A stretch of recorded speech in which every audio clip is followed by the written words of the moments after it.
And welcome to another episode of Driving with the Guru. This is your host, Ricky Cadden, Symbian Guru, and I'm so sorry for the delay. I got home from traveling on Thursday and my computer completely refused to boot up. So Friday I got to go up to Best Buy, pick up a new laptop, went with the Dell XPS M1330.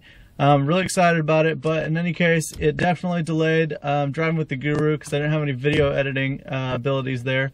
But I'm back on track, and like I promised, I'm going to go ahead and do this week, even if it's a couple days late, so sorry again. But we have tons of cool stuff to talk about this time, so we're going to start right now. First of all, reset generation. The N-Gage's hottest game. Nokia is super pumped about it. They've been working on it for forever.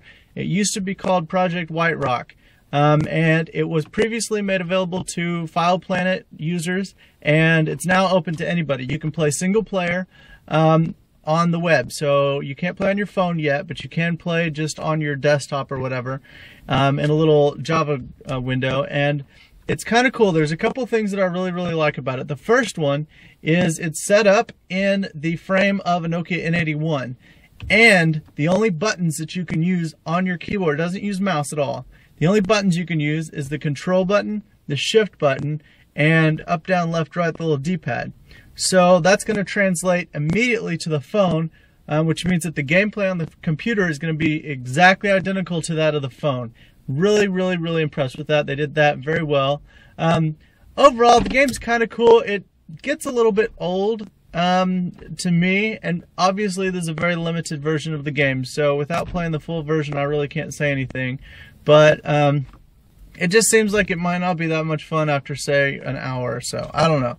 In any case, you can head on over to this URL right here, tinyurl.com/resetgeneration, and you should be able to get on there and play around a little bit and see what you think. So, in any case, let us know, how you get on with that and what you think. Other than that, I also have stuff in the glove box as always, so I'm going to reach down and grab that. The first one that I've got is the Verizon handset. It's not S6 or anything. It is the LG Dare, and this is a full touch screen. There's no keyboard that slides out or anything. It's got a 3.2 megapixel camera back here, and you've got end and send buttons, and I'm glad they put hardware ones on there. And then this middle button is a delete button, and it's also activates your voice dial. So I've actually been only playing with this for today, and it's kind of cool. It's got haptic feedback. So as you're touching it, you get a little bit of vibration to let you know that you did. My favorite thing about this is the menu. It's just a bunch of stuff scattered on here, and you can drag these around and put them however you want. Kind of goofy. You can't really pick any other ones but these icons, but it's still kind of neat anyway. So thus far, I'm pretty impressed with it. There's some user interface things here and there that really kind of drive me nuts. But other than that, it's really kind of a cool phone.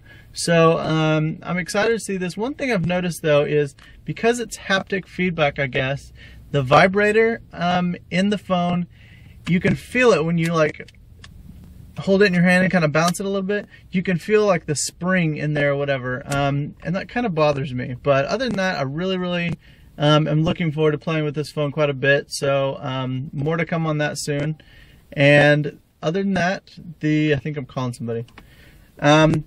The other thing in my glove box today is the Nokia E71-2.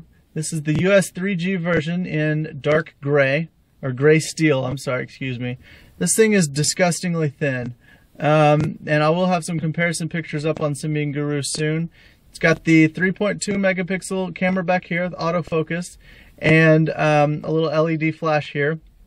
And the way you do that, there's no actual dedicated camera button on the device. What you have to do is you have to use a shortcut key of some sort to get to the camera, and I find that tremendously annoying. So since I've got these new shortcut buttons here, I've set the first active standby shortcut to be the camera. So you can click on that, and that'll bring you up to the camera. It's actually kind of slow. And to autofocus, you're going to press the T, which is right here where my finger is.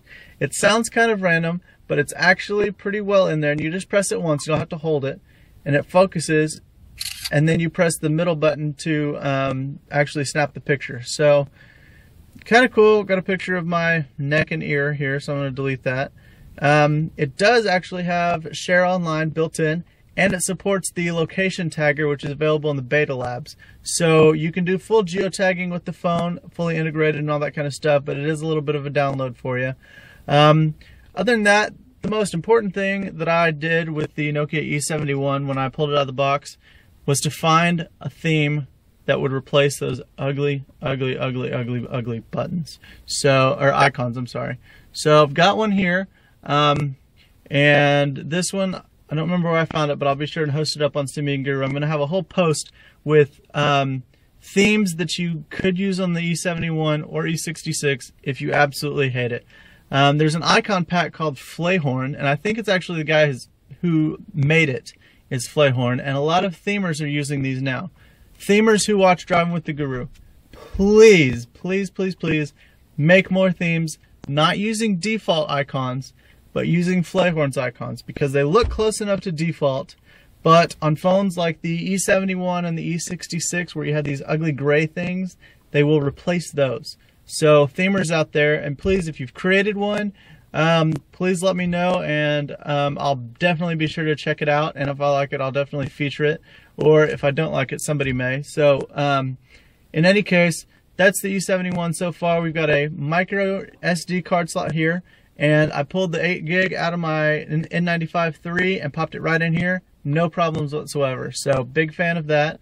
It also has the handy switch application that lets you change to, it even has a helpful pop-up thing to let you know what it is the first time you use it. And it lets you switch the mode from work to play. And we'll be doing a whole feature on that with screenshots and a little video of it actually switching and everything. I know Rita covered it already with the E66, but we're going to go as in-depth as possible because it's kind of a cool thing. So that's the E71. A couple of accessories that it comes with is this very nice little phone charm. It's black leather with red interior, and it just obviously hangs on your phone like that, and it's got Nokia pressed in right here. Very nice. We also have this case, the E-Series case, and this is again black leather stitched around the edges with the red interior, and I kind of like it, but I'm not really sure what it's good for, and I hate to say it like that because I'm sure it's good for something. But it holds the phone just fine. It even has a little, the room outlet, but it doesn't protect the phone other than like the actual casing. In other words, you can still press buttons while it's in here. I would rather see something like the Blackberries come with, that when you put it in the case, it locks everything down. I really like that. So excellent step on the case, Nokia. Keep going with this. I guess is basically what I'm trying to say. I don't want to be complaining the whole time. So the build is good. The colors are nice. You remember my rant on the N810's gray and was it teal or turquoise? Go with stuff like this. This is very classy. So other than that, main thoughts on the E71 so far. This thing's small. The box is small. The phone's small. All of it is small. A lot smaller than you really think. So I'll do some comparison pictures side by side with some popular devices, the N82, which I'm filming this with, and the N95-3, and also with the LG Dare, just so you can have kind of an idea. So that's it. That's the show. Thanks so much for watching. Again, I'm sorry. Definitely don't want to miss. Stay tuned for next week. I believe Rita will be hosting, and we'll have some great stuff. So stay tuned for that. Thanks again. Have a great day.